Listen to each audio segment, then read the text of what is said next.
Just got a box full of CUSCO parts. I'm very excited. Waiting a couple days for these. I've literally been waiting around all day just to get this. That should be the catch can and components for the 4 links.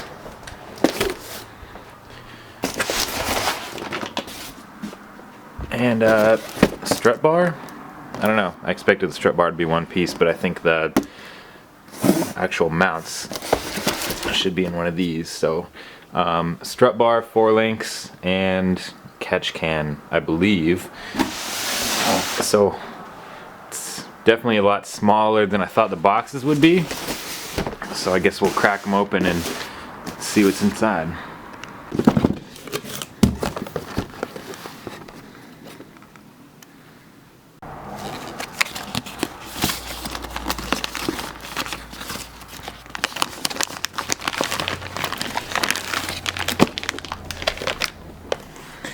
These are the upper 4 links.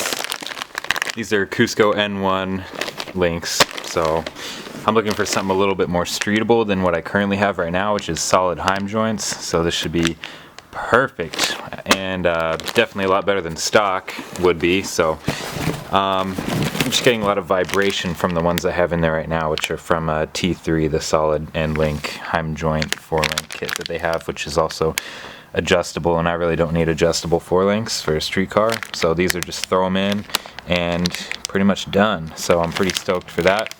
Able to keep my alignment specs perfect because don't have to worry about adjusting them. So that's kind of why I went with these. And also they're super good quality, and these should be the lowers. Of course they're longer.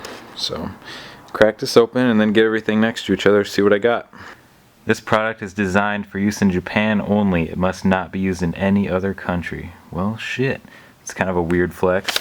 It's the only thing I could pretty much read on this thing, besides the date that it was printed off. And, I don't know, just some cool diagrams on this thing. But, that's weird. I wonder if it's kind of like a emissions deal or whatever, that they put that there, but I don't know why they would put that on there, but, you know. I guess I gotta return it now. Shit, I can't even use it. This box smells so JDM. Here it is. So I took a trip up to the mountains the other day, and I had some oil burning and oil consumption problems. So this should fix it.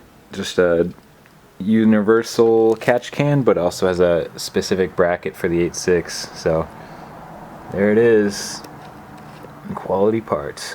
I'm trying to keep a USDM vibe with this car, like as far as the styling goes, but parts like these are a welcomed exception because the quality is just amazing. Parts like these, so I'm really excited to get this on the car and just have this in the engine bay. It's going to look really good. So it's designed to go right where the hood latch is, kind of right there is where you mount the bracket. So hopefully the oil cooler isn't going to get in the way. I really don't think that they would have designed it like that, but it looks like that's right about where the oil cooler is. So I'm just going to mock it up later inside the car and see what's good. So that's how it is right now. It just connects to the intake manifold. So what I think happens is a lot of oil gets built up in the cylinder head and just pours into the intake manifold and just goes right into the combustion chamber, which is probably what was happening to me when I was in the mountains climbing up, you know, for like 45 minutes, kind of racing up there a bit. But it started burning oil pretty bad, so I'm just going to have it collect into this also. So that will alleviate my issue, hopefully. So I'm going to get this nice and all fingerprinted and then clean it off later. So also I got a carbon front strut brace. I didn't get a rear one because you have to drill into the chassis, and I really don't think that I want to do that just yet. So if this makes a pretty noticeable improvement, I think I might go with the rear one as well and just bite the bullet and drill into my car. But parts like these don't really have an effect on like modern cars, but when you have a 30-plus-year-old Toyota economy car chassis, you can feel it flex a little bit over, and hear it flex over, you know, like when you're going in driveways or like hills or whatever, you can just hear things creak and rattle. So hopefully this will do a lot of good too, and it's carbon fiber, so this is going to be amazing. It's going to look so good in there. So really excited for this. It was kind of an impulse buy, but it'll look really good and strengthen up the chassis as well. So that's why I got those. The rest of the hoses are in here. The only bad part about having adjustable Heim jointed forelinks if you're going to drive it on the street, you know, of course you don't want any movement in the rear axle at all. So those definitely don't let it move at all. But these are also pretty much not going to have any flex at all, but they're also going to be just a bit quieter. So I'm really excited to see if there's going to be a difference for those. And these are the lowers, these are the tops, obviously. So yeah, kind of a nice package from CUSCO here, upgrades for my 86. So I sold the E30, so I got a nice little profit off that car, and it's going half of it at least is going directly back into my Corolla. So I'm pocketing the rest and enjoying these nice shiny parts. I'm really excited right now. I'm gonna go ahead and install them on the car. Right, I haven't shown you under here in a while, so not much to talk about yet. I just got to take off these. Installing strut brace is super duper easy. It takes like literally 1 minute. So here's kind of my oil ventilation, just goes right into the intake here. I want to mount the catch can here if it doesn't fit right here, but I'm probably going to see if it goes in there. But for some reason I think they want you to have an aftermarket oil cooler or something, because it really doesn't look like it wants to go there. So I don't know, I'll have to mock it up there and see what's up. So good thing is you can mount it anywhere, so if not, I'm just gonna put it right here.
So I think the CUSCO bracket assumes that you would have an aftermarket oil cooler, because it definitely mounts right where the oil cooler is. So maybe the real 86s in Japan don't have it right in this location. Maybe it's on the other side or something, but I have no idea. But unfortunately I can't mount the catch can bracket there.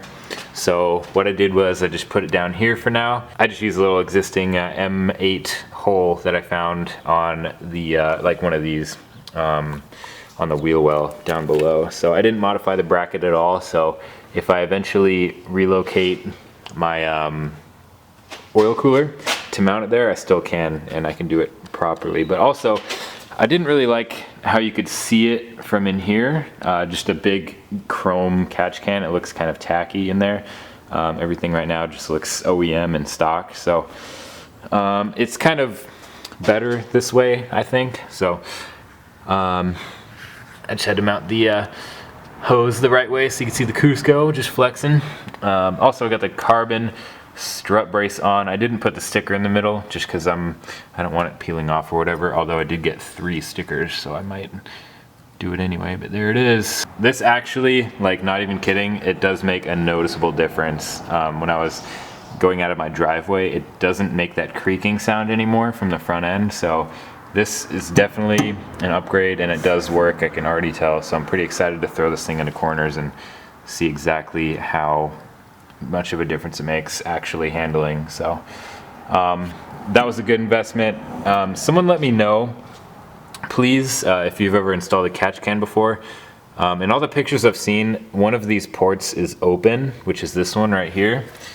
So I just left it open, which is right there. So you can kind of like smell oil a little bit. So I just, you know, routed this one over here a little bit. So let me know if I can put this is where it usually goes into the valve cover from here. to here. Let me know if I can route this intake manifold port to this port on the catch can right here, because that would be pretty cool, I think. So just cut down on the smell a little bit, and also you know, the oil would collect in here.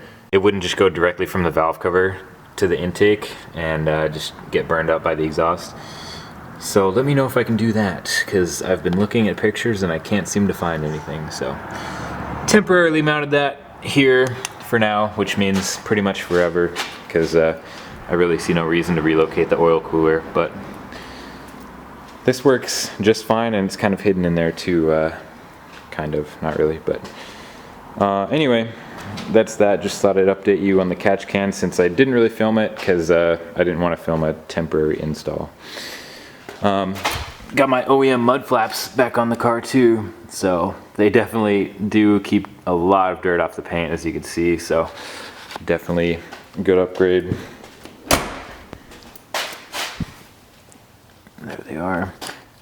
These are super rare, and I wish they still said Toyota right there. You can kind of still see the A. Maybe I'll get a stencil and paint them on there again, but man, this car is definitely, I want to keep the USDM look, so I'm probably going to put the OEM snowflakes I have in my backyard on. I'm going to get them powder coated gold and just put the gold snowflakes on the car, so it just looks like OEM and like US spec GTS. Alright, just here under my rust-free original GTS hatch, no big deal. So OEM LSD, you already know what it is. I'm gonna change my white balance. Okay, so before I actually forget to film anything, I just got the lower on right here. The lighting in this video is gonna be actual dog shit, so my bad, but really can't be bothered to get different angles in this, so I'm just super excited to install these 4 links and see how they feel. So the upper is right there. I made sure to put the logos face down, just a light flex, you know what I mean? So everyone can see that I got CUSCO N1 links.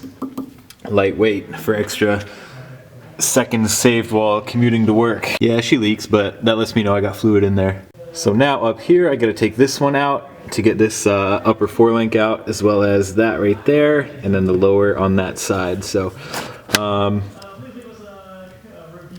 yeah, I guess I could just zip those out real quick and just get the axle aligned where it needs to be so I can get all the bolts through.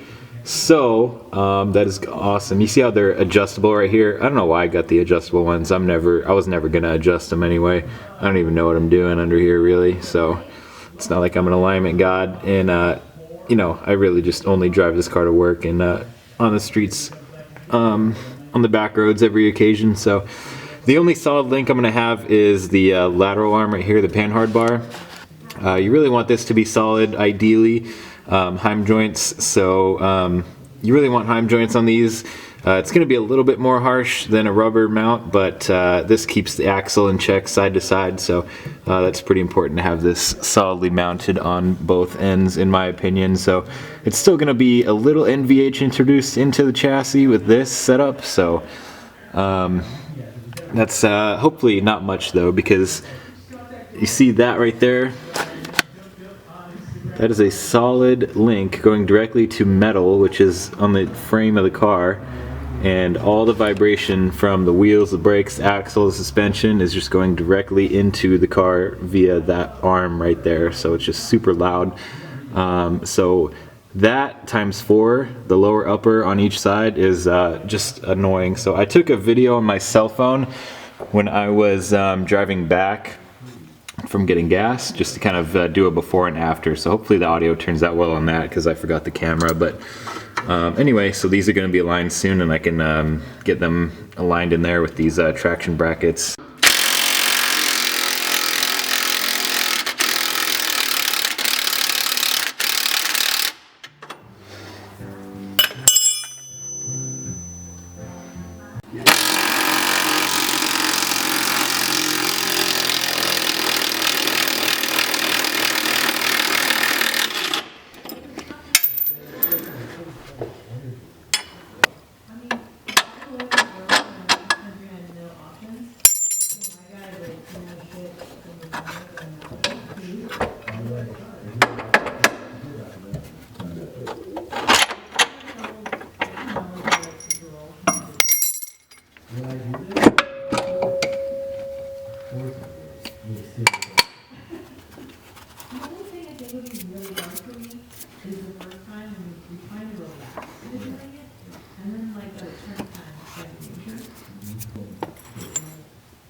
Okay, all the 4 links are on. I'm super excited to drive it and see the difference.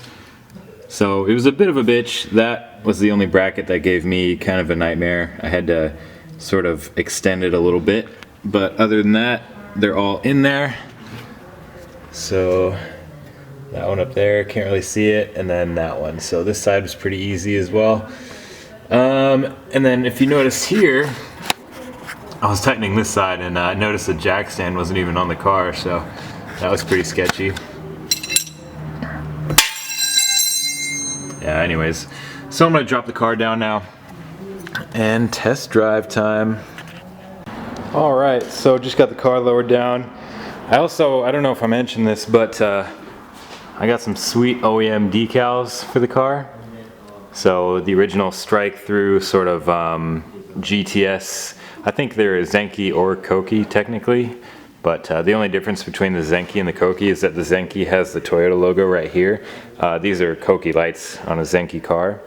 And then the Koki one would have a Toyota logo right here and then Corolla right here, but I just did Corolla because it just looks a little cleaner. So I have the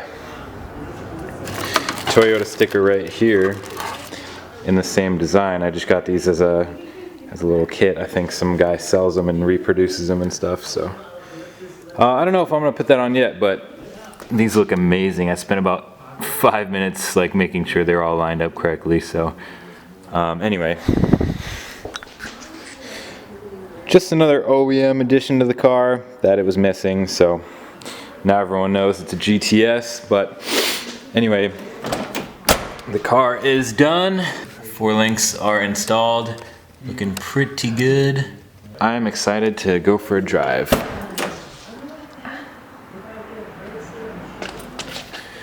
A clean interior. I got a little first aid kit down there too. On the road now.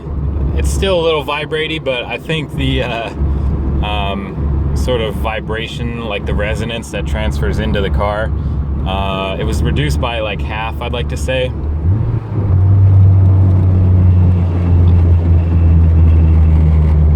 I don't know if you can still hear that. I gotta like play the clips back to back to really hear the difference, because you know, the car is still joined at the rear with that solid panhard bar. So if I really can't stand it much longer, I think I might switch that end to rubber as well, because honestly, it's a street car, so I really don't need a solid Heim joint on there either. So we'll see. But I'm pretty happy with them so far. It just takes like the weird adjustment out of the 4 links, which I didn't even use anyway.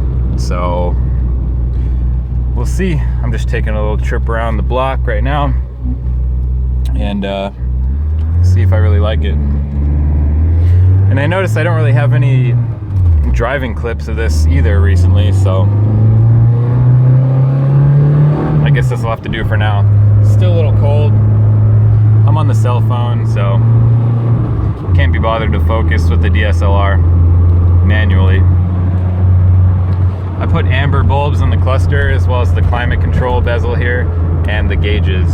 So I really like it, looks a lot better, and now everything is the same color.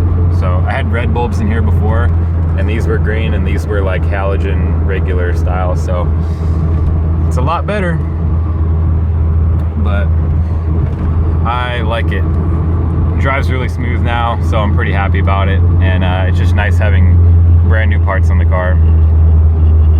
Let's see if we can hear it.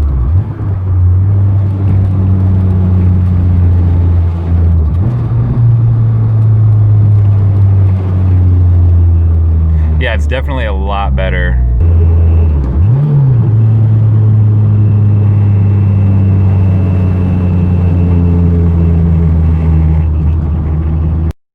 Alright, I think that's going to do it for this video. Next one, I have HKS parts coming for the car, so I'm really excited about that. So it's just one part, but it's a welcomed addition to the car and get rid of one of the last things that's really annoying me about the underside of this car, one of its ugly secrets. So anyway, it should be pretty obvious what it is, but I'll let you use your imagination. So the lighting in this video is horrible. I don't know how it's going to come out, but it's free content. So anyways, driving. I love this car. So much fun to drive. So, bye. So just reading the good old instructions. And the only part I can read, it says this product is not, okay.